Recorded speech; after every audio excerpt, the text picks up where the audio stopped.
a mentalidade por trás da construção de patrimônio e de riqueza. É algo bem mais profundo, quase uma filosofia de investimento. Exatamente. É que o sucesso não parece vir de uma genialidade, de prever o futuro. Não, né? Não, parece vir da construção de um sistema. Um sistema para que a razão sempre vença a emoção. Perfeito. Então, a nossa conversa hoje vai ser sobre isso. Vamos começar pela base de tudo, que é de onde vem o dinheiro. A ideia de que as grandes fortunas são, na maioria, construídas e não herdadas. E como a renda variável é a ferramenta principal nisso. Exato. Depois, a gente entra nessa mudança de mentalidade, de pensar como especulador para pensar como dono de um negócio. A famosa cabeça de sócio. Isso. Em seguida, a parte mais prática. Disciplina, processo, o poder do tempo. E por fim, o que talvez seja o mais difícil, né?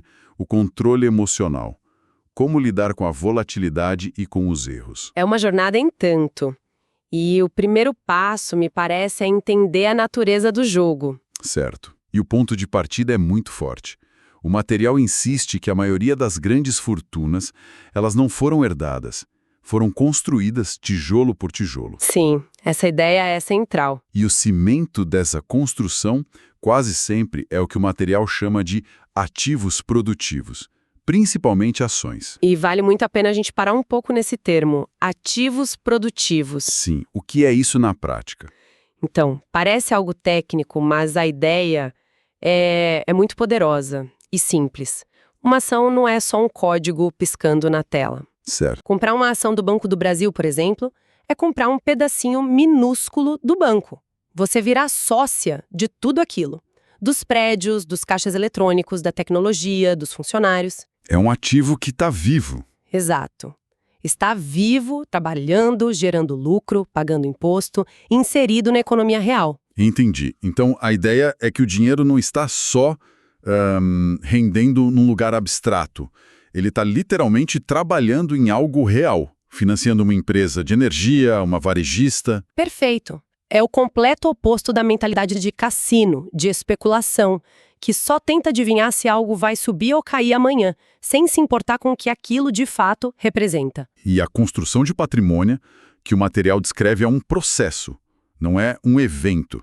Exige paciência. Muita paciência. Mas aí surge uma comparação interessante que as fontes trazem. Empreender. Abrir um negócio parece o jeito mais direto de construir patrimônio, não? É uma ótima pergunta. E sim, empreender pode gerar retornos altíssimos, talvez até mais rápidos. O ponto que o material levanta é o risco. O risco é muito concentrado. Exatamente. Você abre uma padaria. Todo o seu capital, todo o seu esforço está ali, naquele único negócio. Se não der certo, o prejuízo pode ser total. Faz sentido. O que a Bolsa oferece é uma forma de empreender de maneira diversificada. Com um clique, você pode ser sócio da Microsoft, da Google, da Easy Energia. De gigantes globais. Isso. Você dilui o seu risco em dezenas de negócios sólidos, em vários países, vários setores. É uma democratização do acesso aos melhores ativos do mundo. Essa ideia de ser sócio da Google é muito poderosa. Mas isso tem que mudar completamente a forma como a pessoa reage a um dia de queda na bolsa, não é? Muda tudo. E aqui a gente entra no que talvez seja a virada de chave mais importante. A cabeça de sócio. A cabeça de sócio.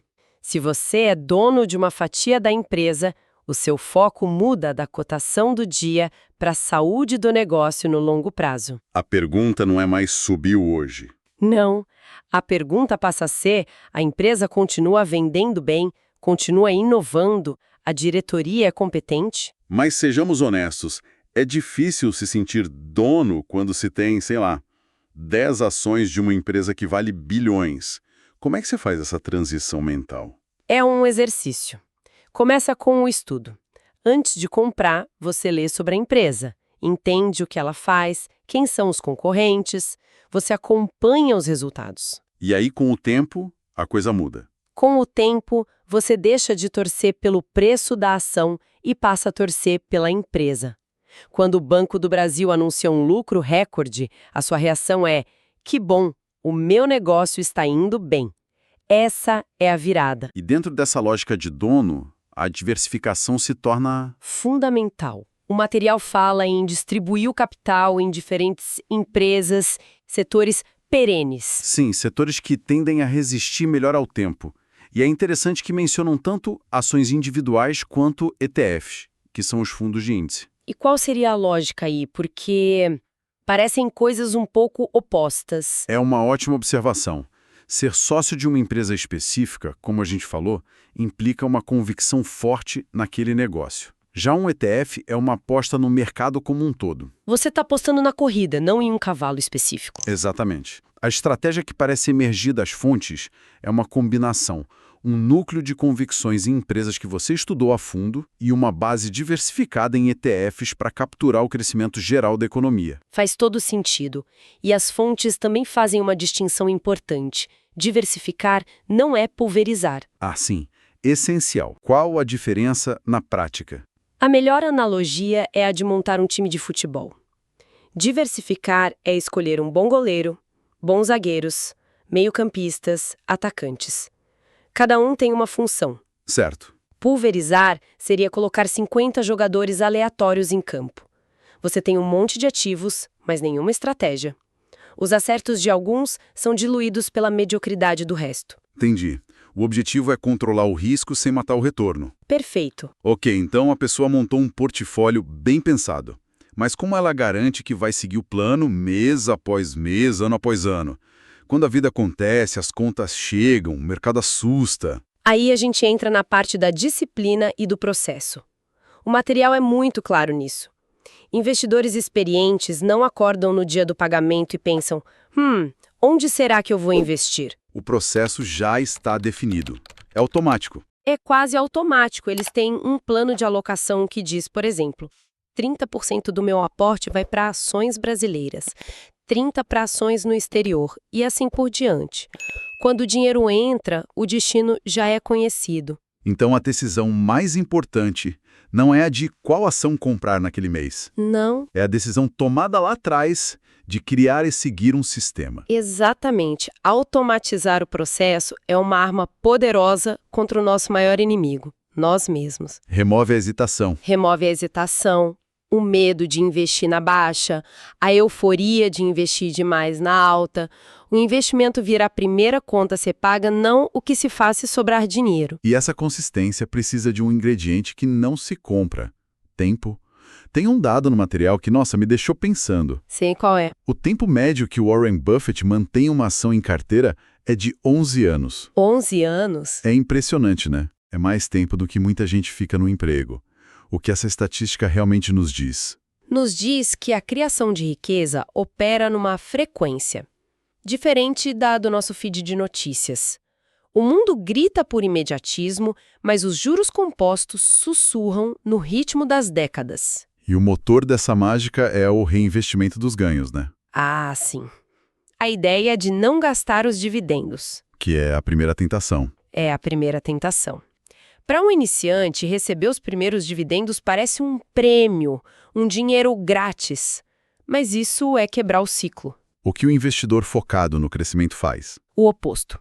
Ele pega esses dividendos, junta com o aporte do mês e compra mais ações. Que vão gerar mais dividendos no futuro. Que, por sua vez, vão comprar ainda mais ações. É o efeito bola de neve. Cada ação é um pequeno operário trabalhando para você. Reinvestir é usar o salário deles para contratar mais operários. O objetivo não é o consumo imediato. De jeito nenhum. O objetivo é construir um exército que um dia vai trabalhar tanto que você não vai mais precisar. Isso é liberdade financeira. Certo. Um plano bem definido, disciplina, tempo, parece uma fórmula sólida. Mas aí vem uma crise, o mercado despenca, tudo vermelho, os jornais decretam o fim do mundo. Ah, o teste de fogo? Exato. Como os investidores que as fontes analisam lidam com essa pressão toda? Eles mudam uma palavra. Trocam a palavra crise por liquidação. Liquidação. Gostei. Se você tem aquela mentalidade de sócio que a gente discutiu, a reação muda radicalmente.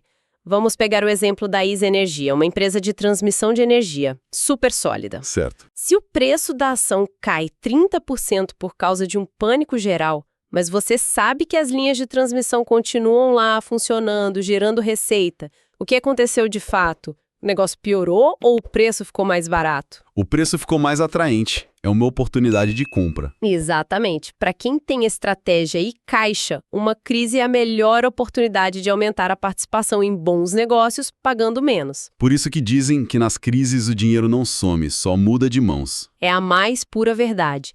Ele é transferido do bolso de quem age pelo medo para o bolso de quem age com um plano. Mas e quando a queda não é pânico de mercado? E se for um problema real na empresa? Como o investidor sabe a diferença entre uma liquidação e um navio que está afundando? Essa é a pergunta-chave. E a resposta está no trabalho contínuo. É voltar aos fundamentos.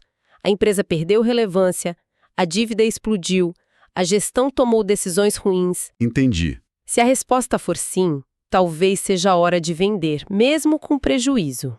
A mentalidade de sócio não é lealdade cega, é vigilância constante. Você é dono, e o dono cuida do que é seu. Ok, mas ninguém acerta sempre. Erros vão acontecer. A pessoa compra o que achava ser uma ótima empresa e ela fracassa. Como se lida com isso? O ponto crucial que o material levanta é que os investidores bem-sucedidos erram pequeno. Erram pequeno. O que isso significa na prática? Significa que, como a carteira é diversificada, o erro em um único ativo nunca é fatal. Ele machuca o ego, com certeza, mas não destrói o patrimônio. É uma questão de gestão de risco. Não apostar tudo numa única ideia. Exato. Para muitos, isso significa não colocar mais que 5 ou 10% do portfólio numa única ação, por exemplo. Se aquela empresa for a zero, o pior cenário, seu patrimônio total cai só 5%. É um golpe, mas um golpe do qual se recupera. Exato. O erro vira um custo do aprendizado. Você analisa, ajusta a rota e segue em frente, porque o princípio fundamental permanece. O maior risco de todos não é errar em uma ação, é ficar fora do mercado. E essa talvez seja a grande conclusão, né? Investir não é uma opção, é uma necessidade. É uma necessidade para quem quer construir uma aposentadoria digna e ter liberdade de escolha. O sucesso não vem de uma grande tacada de sorte, mas de encontrar um processo e repeti-lo com uma disciplina quase entediante por muitos e muitos anos. Recapitulando a nossa conversa, então, o que fica é uma mudança de paradigma. Sair da ideia de jogar na bolsa para de construir patrimônio sendo sócio. Sócio de empresas que geram valor real. E para fazer isso é preciso ter um processo, quase um ritual mensal de aportes, que blinde a gente das nossas próprias emoções. Perfeito. Além disso, a disciplina de usar todos os ganhos, os dividendos, para realimentar aquela bola de neve dos juros compostos. E, por fim, desenvolver a força mental para ver as crises não como o fim do mundo, mas como raras oportunidades de acelerar a jornada, entendendo que errar faz parte, desde que nenhum erro seja grande o suficiente para te tirar do jogo. No fim das contas, o que o material descreve é o investimento como uma maratona de paciência, não uma corrida de 100 metros de adrenalina. Perfeito. E isso nos leva a uma reflexão final, eu acho. Qual seria? Se o material estiver certo e o maior risco de todos for de fato não investir, a questão que fica é muito prática.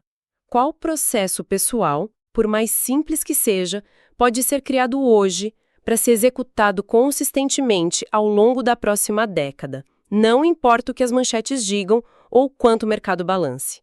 A resposta a essa pergunta talvez seja o verdadeiro começo da construção de um futuro financeiro mais sólido. Hoje, a nossa conversa vai girar em torno de como as grandes fortunas são construídas. Para ficar rico de verdade, o único caminho é apostar pesado em ações, na renda variável. Eu defendo que sim, que se tornar sócia de grandes empresas é o motor mais poderoso para multiplicar o patrimônio ao longo do tempo. Pois é, e eu já vou adiantar que discordo. Acho que essa ideia é assim.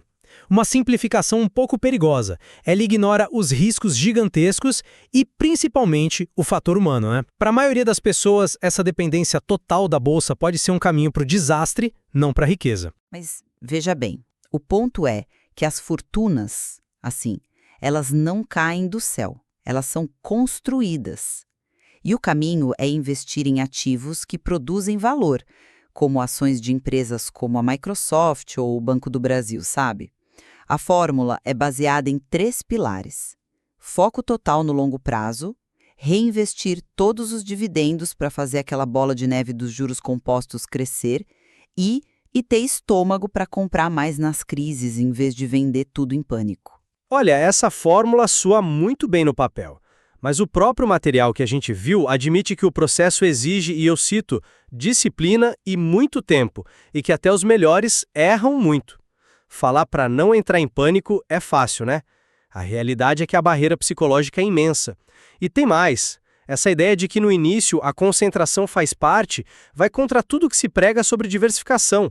É colocar o iniciante num risco que ele talvez não sobreviva. Mas esse risco é justamente a oportunidade. A volatilidade é o que permite comprar bons ativos com desconto. O material sugere algo interessante. O dinheiro não some nas crises, ele só troca de mãos. A volatilidade, ela funciona como um filtro que sistematicamente transfere o capital de quem precisa dele agora para quem pode esperar. É uma transferência de riqueza dos impacientes para os pacientes. Certo. Mas essa transferência só funciona para quem já pode se dar o luxo de ser paciente, não é?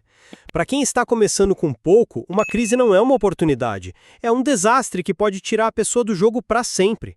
O material mesmo diz que os ricos erram pequeno, porque já são diversificados. O iniciante não tem esse luxo. É por isso que é preciso seguir um método, não a emoção. É definir uma estratégia e segui-la de forma disciplinada, quase robótica. É uma decisão puramente racional, focada no processo, não no resultado de curto prazo. Peraí, como algo que envolve o dinheiro da vida das pessoas pode ser puramente racional? Você realmente acredita que a maioria consegue, simplesmente desligar o medo quando vê o patrimônio caindo 30% numa semana? O método no papel não é o problema. É a pessoa que tem que aplicá-lo na vida real, com contas para pagar e tudo mais. Exato. E é aí que entra a mentalidade. O segredo é parar de olhar a cotação e começar a pensar como dona de um negócio. Quando você se vê como uma pequena sócia da Isa Energia, por exemplo, o seu foco muda. Ele vai para o valor que a empresa gera a longo prazo. E a volatilidade diária perde a importância. Olha, essa ideia de cabeça de sócio soa bem na teoria, mas vamos ser honestos, é uma ficção. Eu não sou sócio do Google, eu não sento na reunião de diretoria, eu sou só alguém que comprou um papel torcendo para ele subir.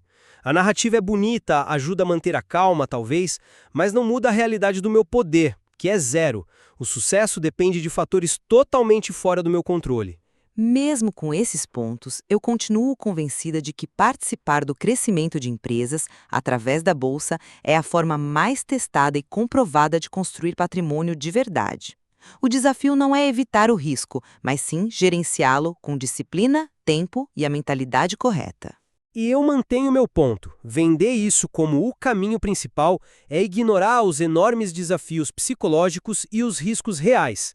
Para a maioria das pessoas, uma abordagem mais equilibrada, que valorize também a estabilidade, é provavelmente mais inteligente e principalmente mais sustentável a longo prazo. No fim, fica claro que não existe uma resposta única, né?